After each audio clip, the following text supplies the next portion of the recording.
variabel yang bergantung ke variabel yang lain yang mana? Variabel dependennya yang mana nih kira-kira? Yang terakhir. Yang terakhir, saya sebentar.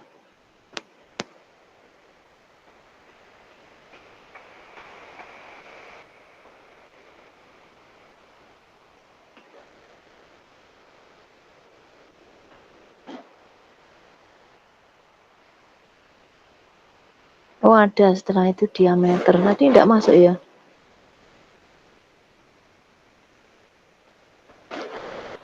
Ya, misalkan kita tetapkan gitu ya, variabel dependennya berarti variabel yang bergantung ke variabel yang lain untuk menentukan apakah normal, apakah terjadi reversible defect, ataukah fixed defects, dan seterusnya. Saya coba dicek nilainya berapa ini, ada 3 kategori kah? Ya ini ya, ada 3 kategori kan, normal, reversible, defect, dan fixed defect. Mestinya yang bisa kita jadikan sebagai variabel dependent atau variabel yang bergantung dengan variabel yang lain adalah tal ini, yang nama kolomnya tal ini. Karena di sini menunjukkan tadi apa? Heart disease itu penyakit apa, Rek? Jantung. Penyakit jantung. Untuk penyakit jantung ini apakah dia normal ataukah reversible atau fix kan gitu ya. Jadi ini kita jadikan sebagai variabel, misalkan ini kita jadikan sebagai variabel dependent. Variabel dependent. Dependent, kok independent. Variabel dependent berarti variabel apa? Variabel dependent itu berarti variabel apa artinya? Bergantung. Variabel yang terikat. Variabel terikat atau variabel bergantung ke variabel yang lain gitu ya. Kira-kira gitu ya. Apakah gitu ya? Semua variabel ini mempunyai pengaruh terhadap variabel ini tadi, tal ini tadi, kira-kira berarti ada sekitar 13 ya. 13 variabel atau 13 fitur. Misalkan ini kita set semua jadi sebentar, ini kok jadi sebentar.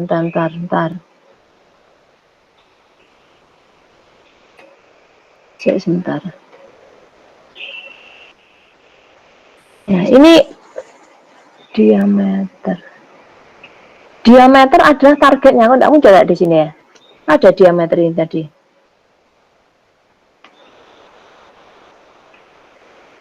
Oh ini.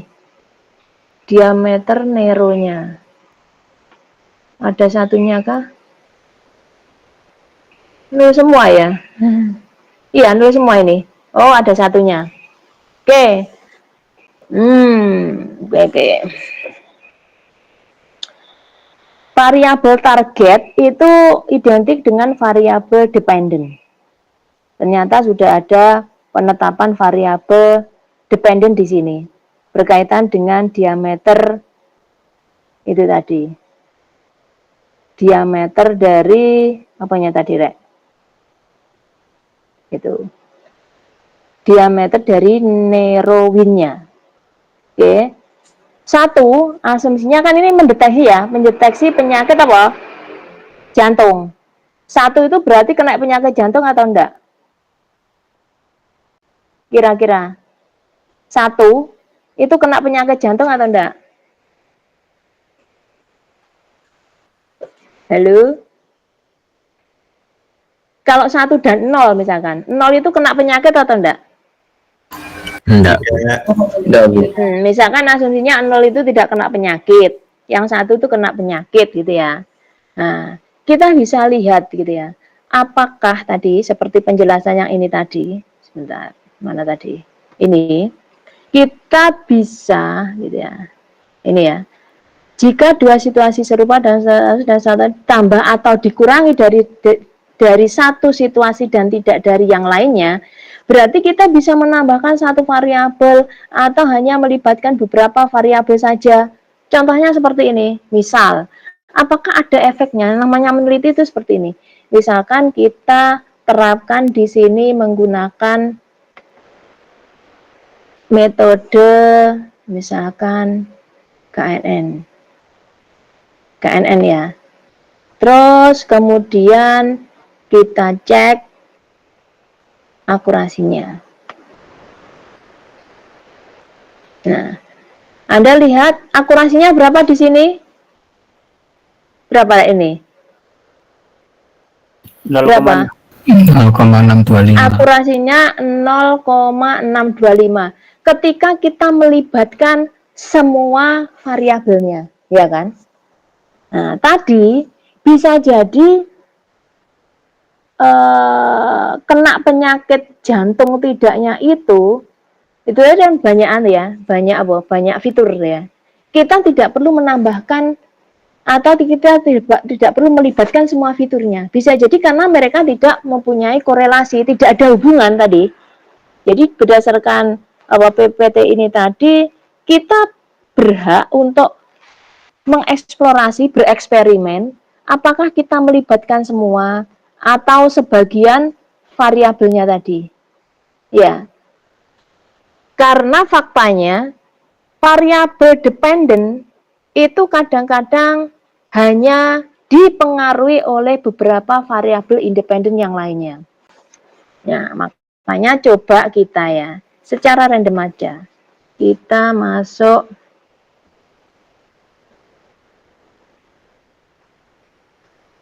kita pilih, tadi variabelnya ada berapa, Rek? Ada berapa tadi? Variabelnya ada berapa? Variabel independennya ada berapa? 13, Bu. 13. Nah, kita misalkan tidak semua sebenarnya variabel independen itu mempengaruhi variabel dependen. Coba kita ambil 7 saja secara random. Ambil 7 ya.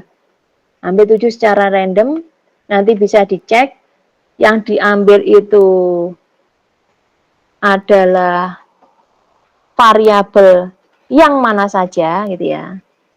Anda lihat ECG, maksa R, Mayer Bessel, kemudian slope pitch-nya, Jaspen, tal sama gendernya. Ini yang diambil. Kalau ini tadi yang KNN yang atas ini itu melibatkan semuanya melibatkan, 13-nya dipakai. Ya, ternyata kita bisa melakukan eksperimen, bisa menambahkan, mengurangi dan seterusnya ya. Kemudian baru dari sini kita terapkan KNN. Berarti untuk KNN di sini hanya melibatkan berapa, Rek? Berapa variabel independen, Rek? Berapa variabel independen yang digunakan di sini? Berapa? Dihitung. 1, 2, 3, 4, berapa? 6, Hah? 6, Berapa? 7. Hanya 7 variabel saja. Coba kita cek gitu ya. Misalkan kita tambahkan di sini VS ya. Karena kita melakukan fitur pemilihan fitur. Kalau ini tadi KNN tanpa melakukan pemilihan fitur. Kita melibatkan semua kan di sini tadi. Ini hanya melibatkan 7 saja. Kita cek. Ternyata malah apa, Rek? Malah jelek atau malah bagus?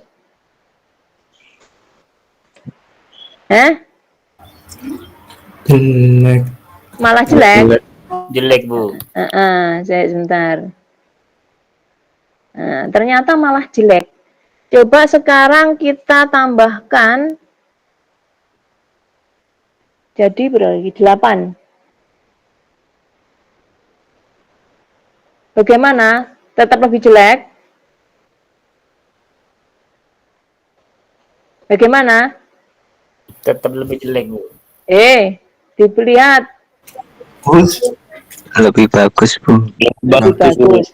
Ketika saya centang apa tadi lebih bagus? Ketika centang, saya mencentang apa di sini? Stratified. Stratified. Stratified tadi berdasarkan penjelasan saya digunakan untuk ngapain tadi? Untuk sampel. Ini penting loh. Di machine learning, di deep learning penting loh. Ya. Berarti ketika saya tadi mencentang pemilihan dari sampelnya menggunakan stratified, ya. Kemudian, Bu, maaf Bu, itu laptopnya dicas Bu, mau habis Bu, laptopnya Bu. oh iya, bentar. Berarti stratified itu berkaitan dengan apa? Saya ulang lagi supaya nanti kalian paham. Pengambilan sampel, Bu. Pengambilan sampel. Ketika saya nyentang sampel di centang, kemudian ini tadi variabel yang dilibatkan berapa?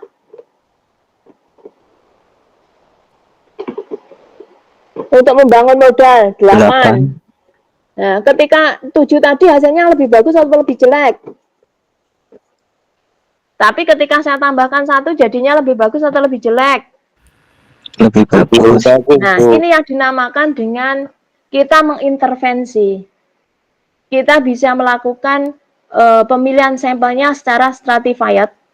Berarti kita lakukan ibaratnya di garis-garis gitu ya, di garis set. Oh ini masing-masingnya apa? Dipilih secara random. Jadi kalau ada populasi seperti ini, itu dikelompokkan dulu secara masuk kelompok ini mana, masuk kelompok itu mana, baru kemudian di masing-masingnya kita ambil secara random. Tapi kita tetap mempertimbangkan gitu ya. Ketika ternyata di wilayah yang kita batasi itu ada lebih dari banyak elemen gitu ya, maka kita mengambilnya sampelnya lebih banyak. Ini ada 4 kan, yang masing-masing dibagi oleh 2 masing-masing wilayah, tapi wilayah tengah misalkan Surabaya kotanya atau Surabaya pusatnya, karena penduduknya banyak, kita mengambil jumlah yang lebih banyak. Itu gambaran stratified. Nah, berarti dari sini tadi, sebentar, mana Rek? Ini tadi ya, kesimpulannya berarti ada variabel yang dia itu sebenarnya tidak berkorelasi. Kita cek sekarang. Variabel yang paling berkorelasi, coba Bu Yuni penasaran.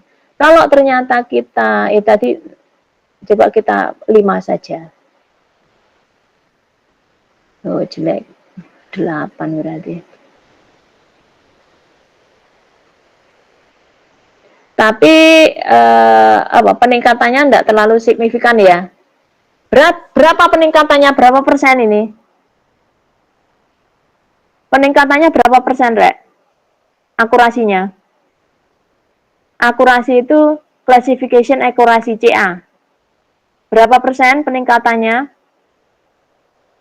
3. 0,033. 0,033. Ketika 0,033 berarti berapa persen? 3,3%. 3,3%. Itu kenaikannya. Bisa dipahami? Bisa, Rek? Jadi kita berhak ketika melakukan penelitian itu melibatkan atau menambahkan atau mengurangi variabel yang ada dalam rangka untuk meningkatkan kinerja dalam konteks engineering ya. Kalau di contohnya yang PPT tadi kan ini lebih mengarah ke pendidikan. Makanya saya tunjukkan simulasinya dengan menggunakan alat itu tadi, tool tadi, untuk memperlihatkan bahwa kita bisa melakukan asumsi-asumsi, bisa menambahkan, mengurangi, dan seterusnya. Kemudian kita juga bisa melihat konsep dari sebab akibat. Apakah ada hubungannya apakah ada korelasi, menganalisis hubungan fungsional ya. Apakah ada hubungannya? Kita bisa ngelihat seperti statistik yang saya jelaskan dengan menggunakan korelasi. Mana variabel yang paling berpengaruh? Misal ya, ini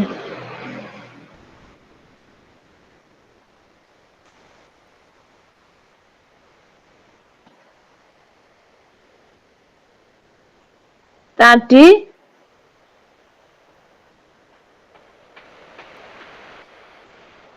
sebentar, ini kemana saya itu? Oke, saya jangan di sini.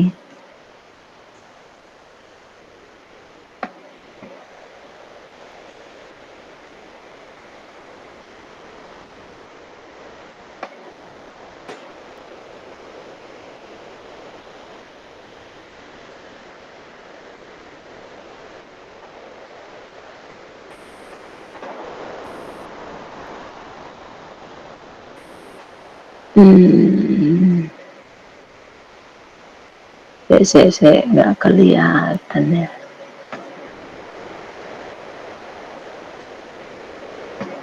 Oke, kita menggunakan tadi apa, Rek? Kita menggunakan istilah KNN ya. KNN itu lebih mengarah ke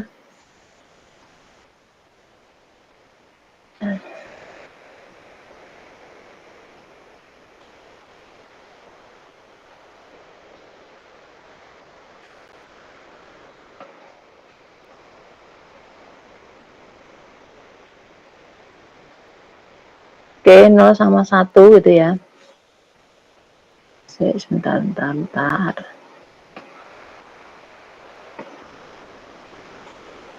Oke, bisa dilihat. 1 itu kedeteksi dia penyakit jantung, 0 tidak kedeteksi penyakit jantung. Coba sekarang bisa dilihat, ini kelihatan enggak kalian, Rek? Kelihatan ini? Kelihatan, Bu. 0, Kelihatan ya? itu 0,05 0,05 ya, 0,05, kemudian 0,16, terus 0,20. 0,20. R ini adalah korelasi. Apakah ada hubungan antara res SBP variabel itu dengan KNN? Masih ingat statistik? Kalau 0,05, 0,16, 0,20 itu apa artinya, Rek? Interpretasinya apa? Masih ingat interpretasinya apa? Dari apakah seseorang kena penyakit jantung atau tidak. Seperti itu ya. Sekarang usia. Berapa? Terlihatnya R-nya berapa? Yang merah itu berarti hubungannya sampai kedetek dia penyakit jantung. Lek biru, ya biru berarti dia kedetek tidak kena penyakit jantung, 0. Sekarang yang biru ini berapa angkanya? 0,54. Terus ini yang atasnya? 0,47. Yang ini? 0,30. Artinya apa?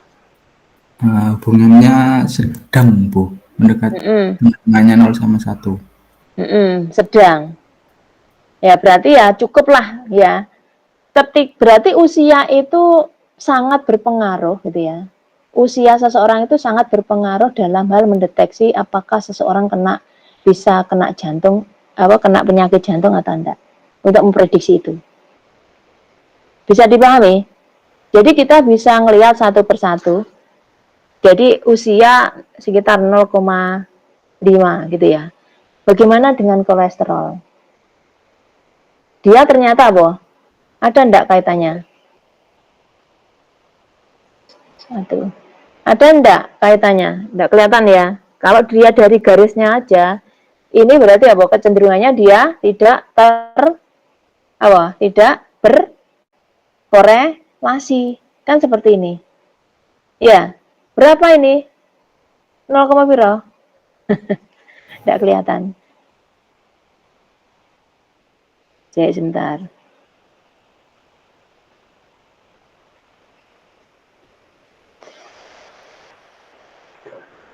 Kelihatan enggak? 0,10 sama 0, berapa ini ya? Ya, 0,1 kan ya. 0,1 berarti kan rendah sekali. Kita bisa ngelihat. Nah, ini berarti ini berapa? 0,67 sama 0,62 Bu. Interpretasinya gimana kalau berdasarkan statistik yang dulu saya ajarkan? Berkorelasi atau tidak? Berhubungan atau tidak? Iya, berhubungan Bu. Berkorelasi, Bu. Berkorelasi. Berarti maks HR ini dapat digunakan untuk menentukan seseorang kena penyakit jantung atau tidak. Bisa dipahami? Bisa ya? Jadi kita inginnya hanya melibatkan variabel-variabel yang mempengaruhi variabel dependen. Jadi pemahaman kalian statistik jangan dihilangkan pada saat belajar tentang penelitian atau medpen ini.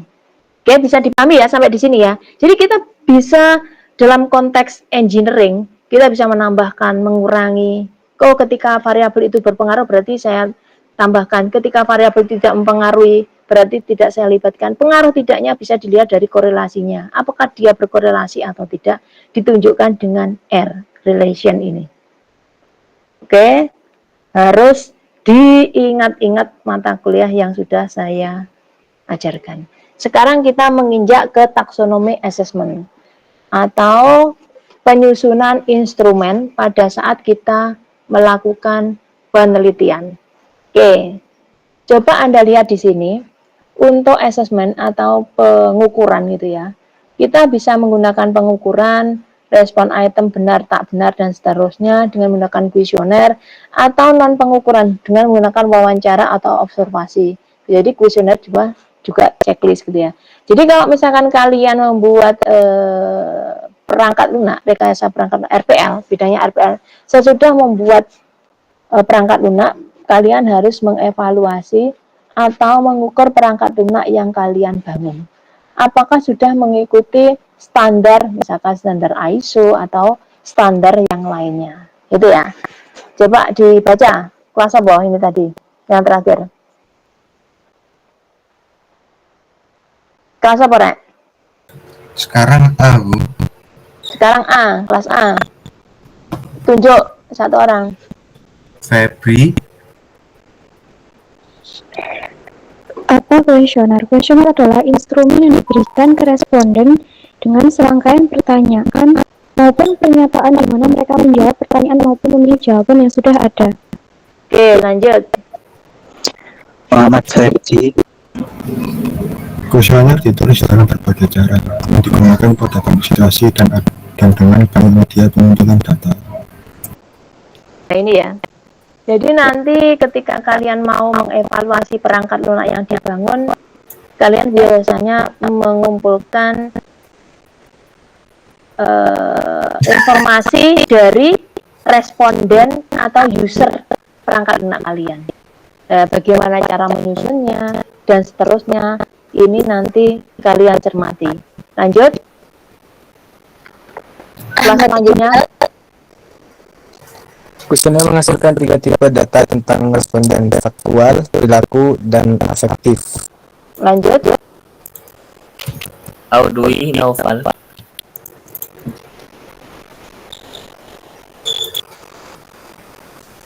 Kalau tidak ada diganti.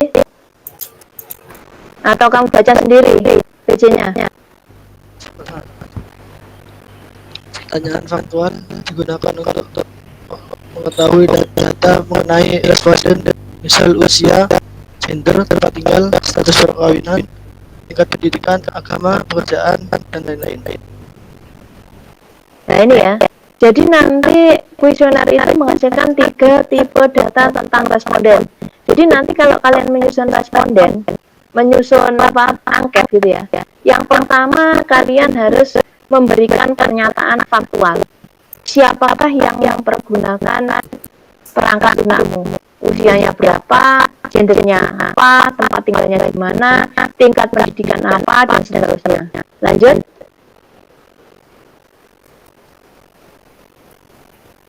Lanjut. Kelas selanjutnya. Apa Rek, kelas selanjutnya? Kelas berapa? Ya dibaca.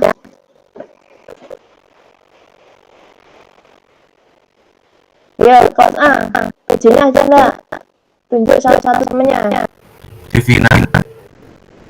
Pertanyaan perilaku digunakan untuk mengetahui apa yang dilakukan responden, misal gaya hidup atau kebiasaan. Oke, jadi nanti bisa jadi pertanyaan perilaku berkaitan dengan RPL gitu ya. Biasanya kalian mempergunakan perangkat lunak itu berapa lama? Dari jam berapa sampai jam berapa?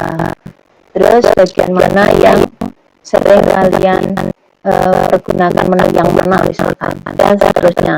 Lanjut. Bismillahirrahmanirrahim. Pertanyaan afirmatif digunakan untuk mengetahui apa yang dipikirkan responden. Ini meliputi sikap, pendapat, kepercayaan, minat, dan nilai. Lanjut selanjutnya. Rizky Alkarin. Sikap menggambarkan kesukaan favorable maupun ketidaksukaan unfavorable responden terhadap objek target. Lanjut. Lola Mahmani. Nilai berkaitan tidak hanya dengan tujuan hidup dan cara hidup, tetapi juga digunakan untuk menjelaskan manfaat dan nilai objek tertentu. Oke, sebentar. Dari referensi yang kalian kumpulkan ini bisa ngecek ya, nanti akan saya cek sudah ada semua ya. Ketika kalian isi referensinya itu berkaitan dengan misalkan UX, kemudian yang berkaitan dengan penggunaan kuesioner ya. Nanti kalian juga menjelaskan di situ kuesioner yang digunakan itu seperti apa. Apakah dia itu diambil dari peneliti sebelumnya, yang peneliti sebelumnya ini berarti sudah melakukan validitas terhadap kuesionernya seperti itu ya. Jadi nanti tolong digunakan juga. Ada beberapa responden ini kuesionernya nyusun sendiri agak bisa, sebaiknya mengambil dari peneliti sebelumnya yang sudah tervalidasi daripada kalian menyusun sendiri kemudian baru melakukan validasi sosial bersama gitu ya. Oke, jadi mengukur apa kuesioner tolong nanti pertimbangkan. Bagi yang rasanya ada kuesionernya, yang bukan itu ya, berarti termasuk gitu ya. Apa saja yang diambil dari respondennya. Lanjut.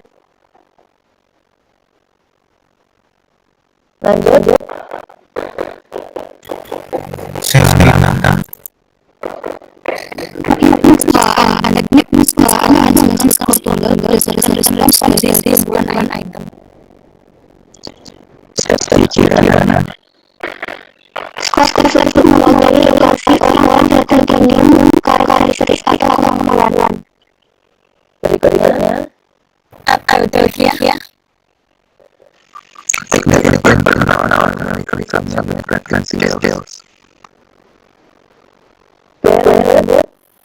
Danino.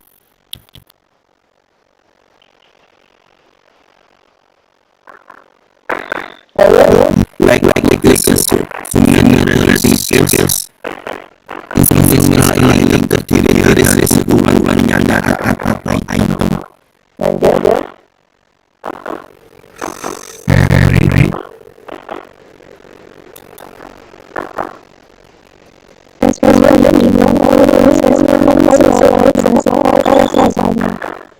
lanjut. Ahmad Arifah. Skala lingkup yang paling adalah skala 5 setuju, tidak setuju. Oke.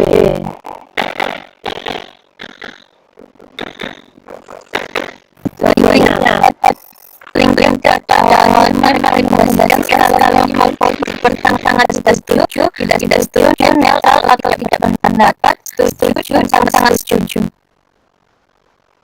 Lanjut. Anda. Tes jumlah tes semua item untuk menghitung skala untuk konstruktif atraktif. Ya. Lanjut. Bagaimana? Jadi pertama menjelaskan bahwa berbagai dari unsur skala penggunaan sensor dan data efisiensi komputer. Oke, dari ya sebentar. Saya tunjukkan.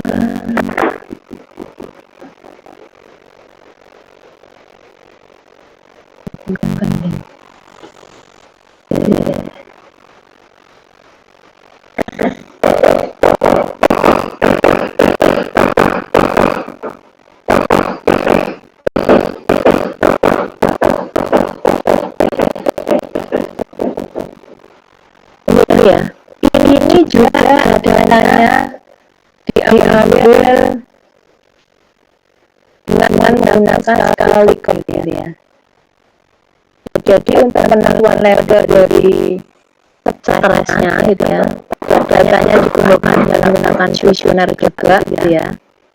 Kemudian kita mengolah datanya dengan digunakan untuk mendahulunya dalam rangka untuk membuat pengetahuan, registrasi pengetahuan pada mesin gitu ya.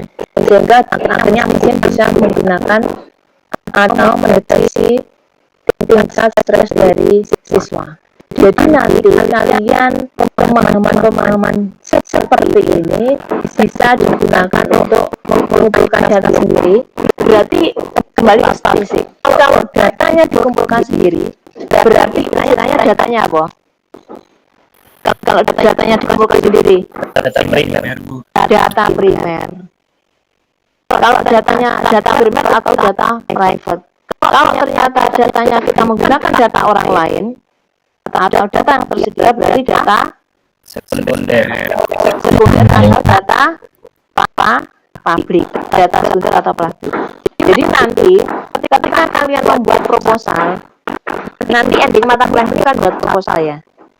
Ya, membuat proposal. Jadi nanti kalian definisikan apakah kalian menggunakan data publik atau data private atau data primer atau data sekunder. Itu dijelaskan di bab 3. Jadi nanti akhir mata kuliah ini adalah membuat proposal terdiri dari bab 1, bab 2, bab 3. Yang sudah kalian kumpulkan kemarin itu untuk landasan di bab 2. Yang terbanyak ya, berapa referensi yang kalian sudah baca, maksudnya yang sudah kalian pahami. Karena saya kemarin berikan tabelnya ya, yang sudah kalian cermati berapa referensi. Ada yang 4, 5, Bu. ada yang lebih dari 5, yang terakhir 5, ada yang 5. 5 tadi siapa? Saya, Bu, Aninda. Aninda 5. Ada yang lebih dari 5, Aninda? Lebih dari Aninda ada enggak?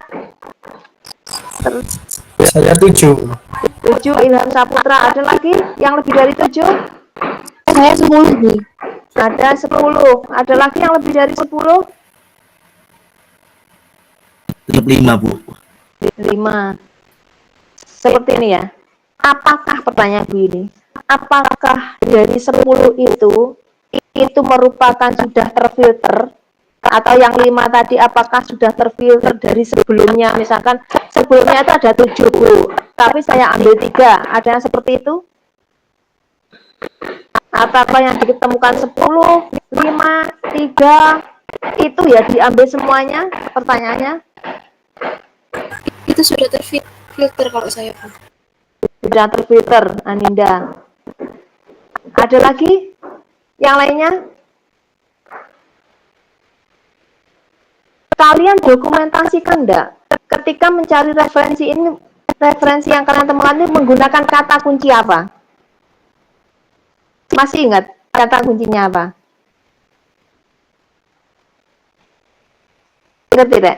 Misalkan ya, saya mencari referensi berkaitan dengan studi literatur review AI misalkan.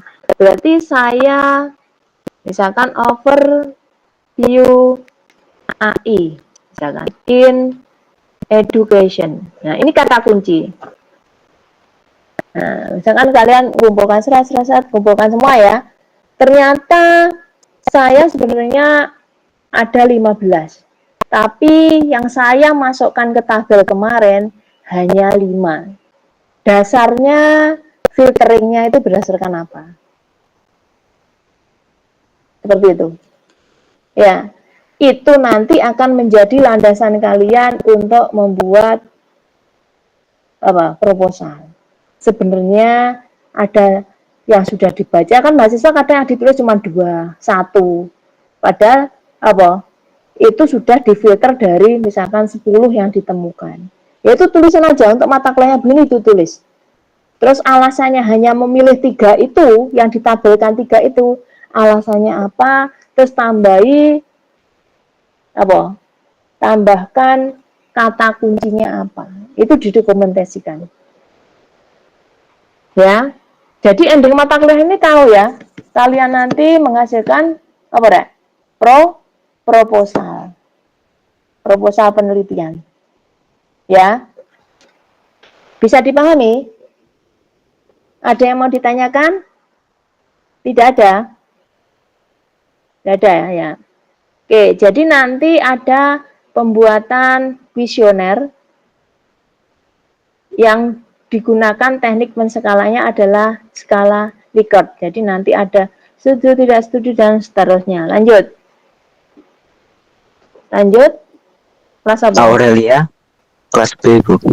Ya. Teknik penskalaan, skala Likert. Tulislah angka di sebelah kanan item yang memperlihatkan kesetujuan maupun ketidaksetujuan Anda terhadap setiap kalimat. Lanjut, kelas berikutnya. Ines.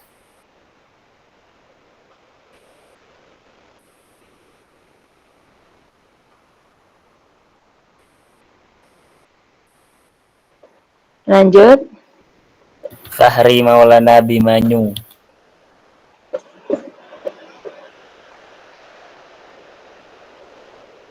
Kalau tidak ada, page-nya baca aja.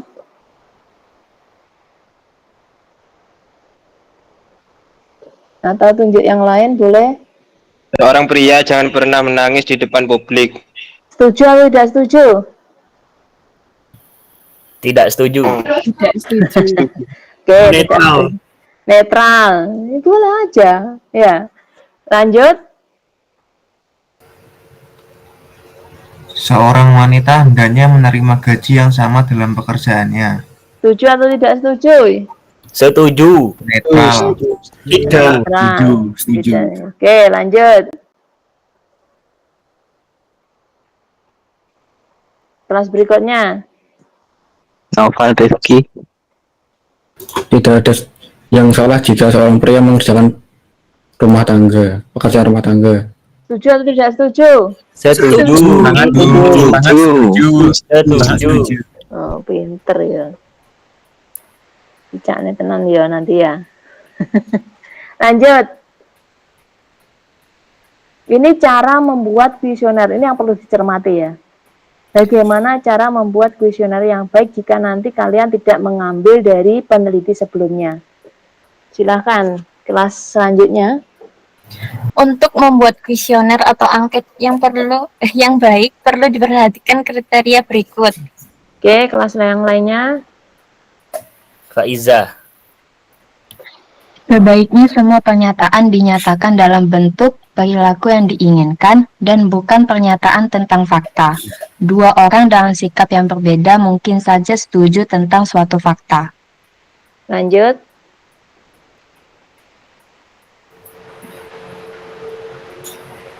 Kelas berikutnya. Devina. Kriteria kedua adalah perlunya menyatakan tiap proposisi dalam pernyataan yang jelas, singkat, dan langsung pada sasaran. Tiap pernyataan menggunakan kosakata sesederhana mungkin. Sudah, kelas selanjutnya. Bagas Alam. Pernyataan sebaiknya jangan menggunakan kata negatif ganda atau kata yang dapat membingungkan.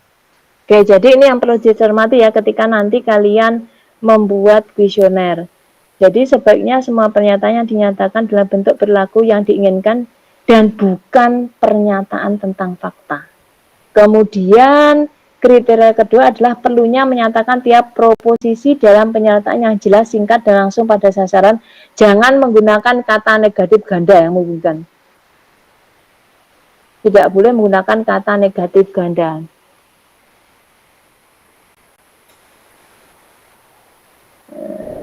Lanjut. Ines.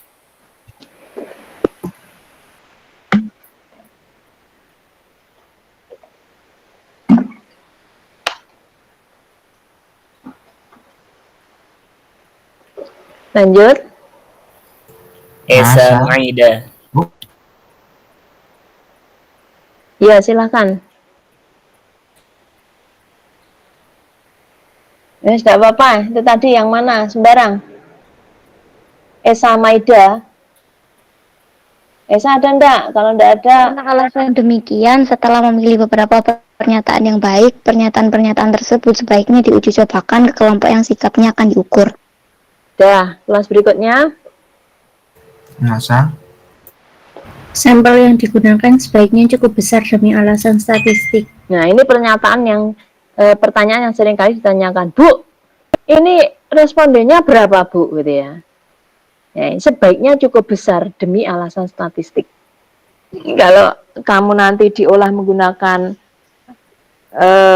tool dan seterusnya, ya kalau saya menyarankan ya lebih dari 80, kalau baik ya 100 responden gitu, supaya lebih bagus gitu ya. Jadi ketika membuat kuesioner perlu disiapkan lebih banyak butir-butir pernyataan daripada yang akan digunakan nantinya. Untuk apa, Rek? Ya untuk sebagai backup. Kemudian tidak memenuhi syarat untuk tujuan tertentu. Takutnya pernyataan itu tidak memenuhi syarat sehingga ada cadangannya gitu ya. Oke, lanjut. Ahmad Nur Sajidan.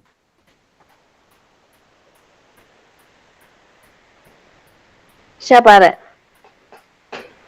Ahmad Nur Sajidan. Ada itu Ahmad. Mat, ya Bu, dibaca itu.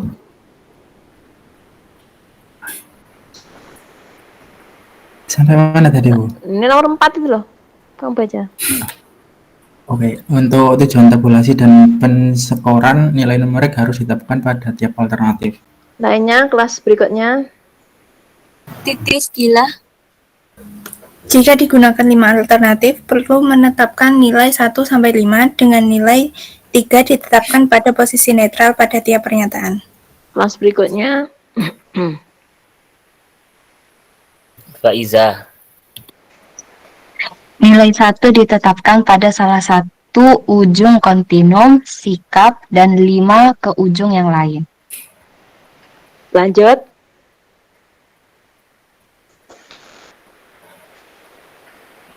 Lanjut. Kelas berikutnya ada enggak? Divina,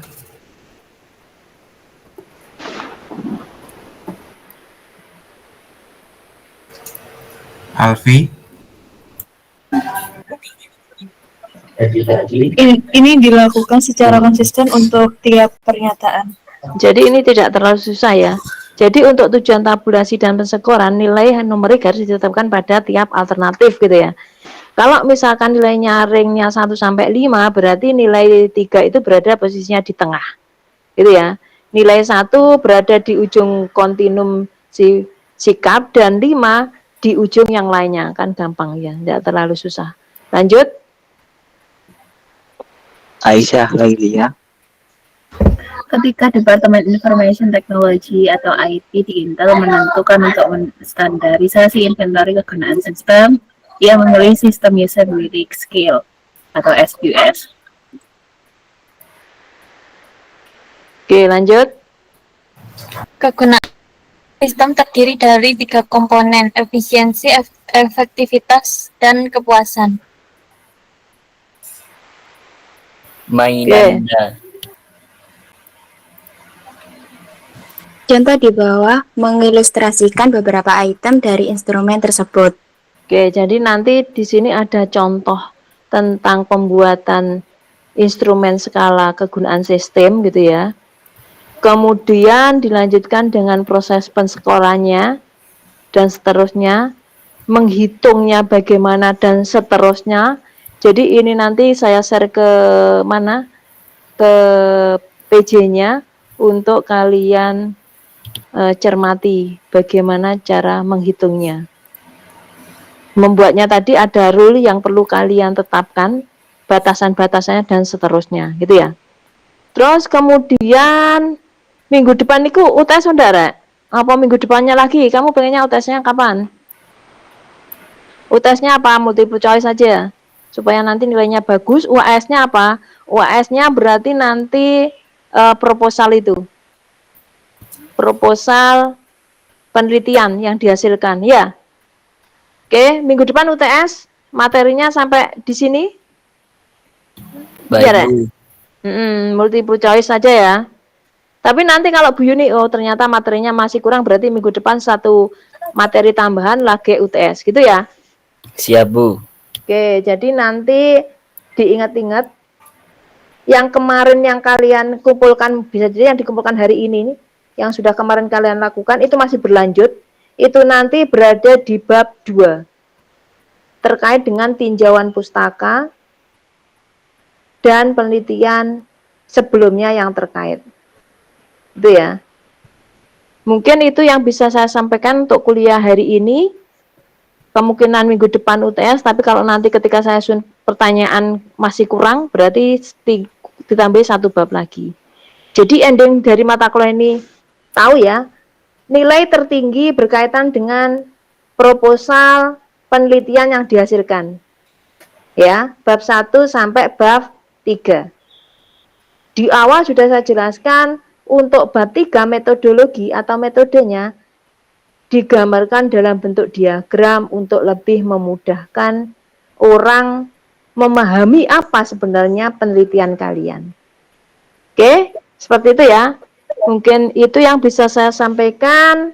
Saya akhiri. Wassalamualaikum warahmatullahi wabarakatuh. Waalaikumsalam warahmatullahi wabarakatuh. Terima kasih, Bu. Ya. Terima kasih, Bu. Waalaikumsalam.